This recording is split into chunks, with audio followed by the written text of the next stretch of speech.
Good morning, friends. Mark Holmes here with my buddy Cowboy Joe Boo, as well as Joe Bear in the house. And as always, I want to thank you guys for watching, commenting, subscribing, and being part of the Joe Boo Sports Report. Without you guys, this literally does not work. So let's get open for business here, and let's wake up those football guys. Wake up here, guys. Wake up. Wake up. There you go. There we wake. Here we are on Thirsty Thursday. Today we were supposed to be playing the Pittsburgh Steelers, but because of the COVID, their game has, of course, been moved to Tuesday, which means we have a little extra time to, excuse me, not Steelers, excuse me, the Baltimore Ravens. It means we got a little extra time to get ready. Today will be a very emotional day because there's a memorial service for Marcus Paul. The players will be watching via the internet because, of course, social distancing and everything that's going on with COVID. And that's going to be definitely a shock to a lot of them.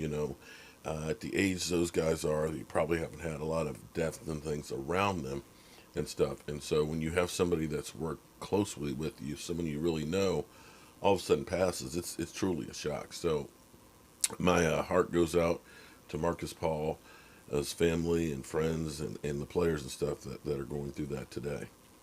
So one of you great fans sent me this link to speak for yourself. And I must say, speaking for yourself, it speaks much better since Jabba the Hutt was let go. That show's actually got a really good discussion and stuff. And unlike, scanning and skip, it's not so much yelling over each other as it is actually having a real discussion. So I invite you actually to check them out because, Marcellus Wiley is actually doing a great job as being the host on there.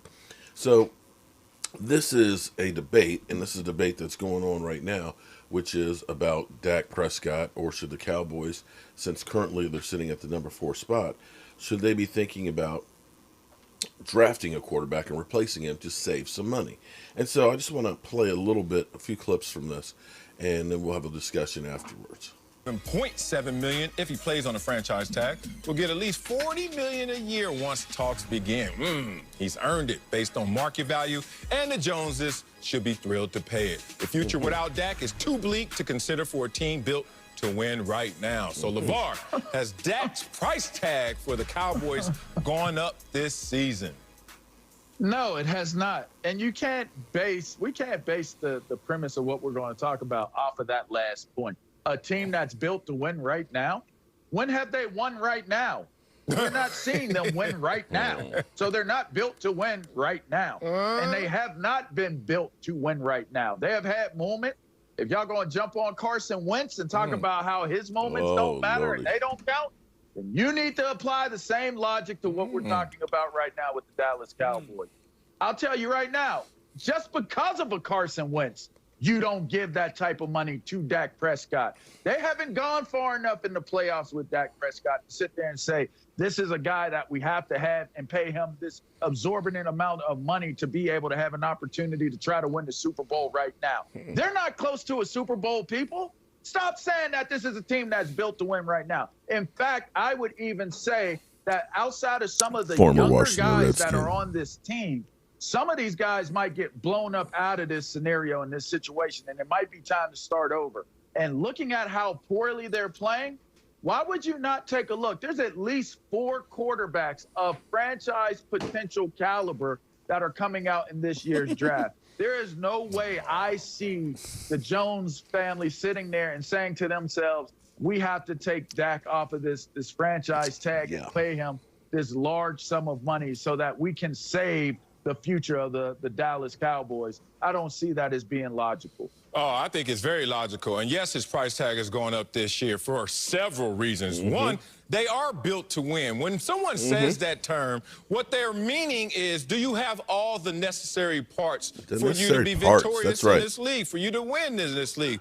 Yes, they have all the parts. And imagine you have all the parts to build the car. You actually can build the car, but then who's the driver? And then when you realize that you don't have the proper driver, then you realize we were built to win, but we can't go where we want to go because because Dak is not in the lineup. And who's the driver of this team without Dak Prescott? We've seen several quarterbacks, but let's focus in on Andy Dalton just for starters. Why? Dalton. Because Andy Dalton, outside of Jameis Winston, was supposed to be the best backup that your money could buy in the NFL. Well, how that's turned out for the Dallas Cowboys, not so well. Look at this situation without Dak. Ezekiel Elliott is affected. Average 73 yards a game with Dak.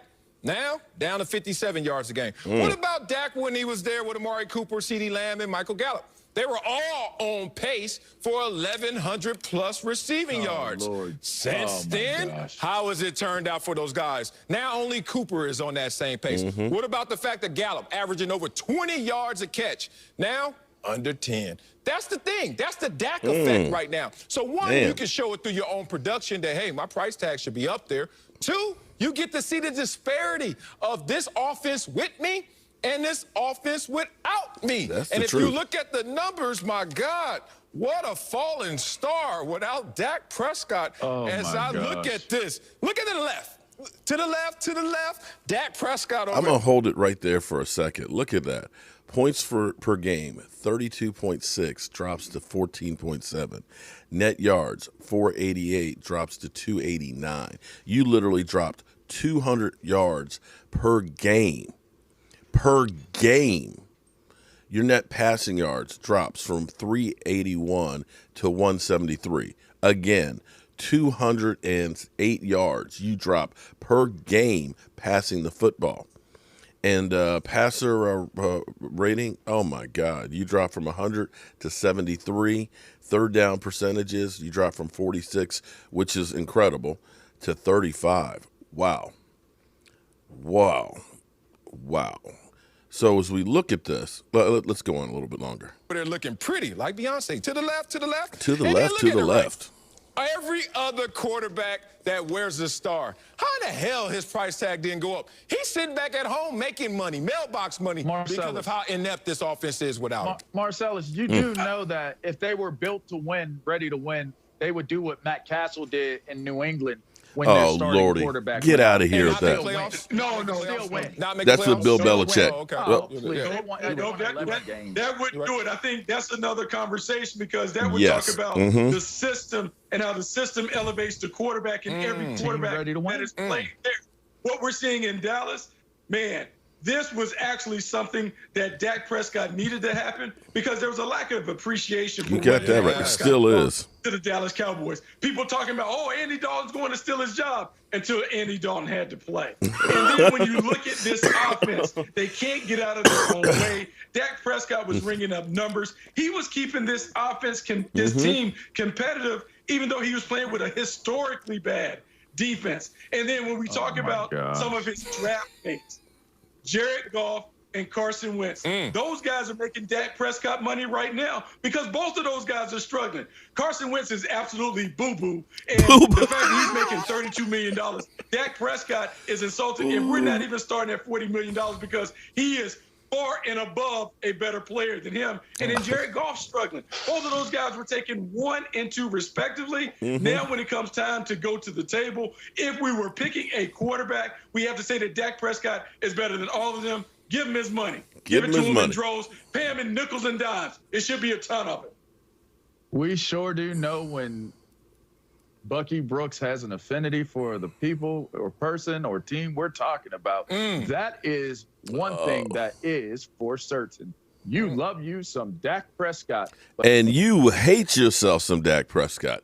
But as you put it, when you look at, as LeVar Arrington quoted, there are like 3 or 4 potential franchise quarterbacks in this draft. And here's the thing about potential. Potential does not mean that it will come to fruition. Because, again, take a look at Jameis Winston. He can't even get on the field with Drew Brees out. Take a look at Marcus Mariota, another backup. We're talking about number 1, number 2 drafted players in their draft years. How about, let's say, RG3? Did you watch RG3? When you looked at the potential of saying this guy was a franchise quarterback, where Washington team traded up 3 picks, 3 number 1s, and a second to get him. And guess what? He passed for 35 yards yesterday before pulling his hamstring in relief of Lamar Jackson. And you could see how that offense goes with Lamar Jackson, but with everybody else, not so much. So you got to look at this and say, yeah, when you're literally doubling your output having Dak Prescott versus having an Andy Dalton, and to think that you'll get a rookie where you could take a pick and get another player, an offensive lineman, a defensive tackle, a lights-out cornerback, a guy that'll be a game changer as well as double your output on your offense. I'm sorry, this to me is a no-brainer. It shouldn't even be a discussion. But, again, the Dak haters are always going to say, well, they didn't win with Dak Prescott. Well, you could go ahead. By that logic, then the Colts should have gotten rid of Peyton Manning.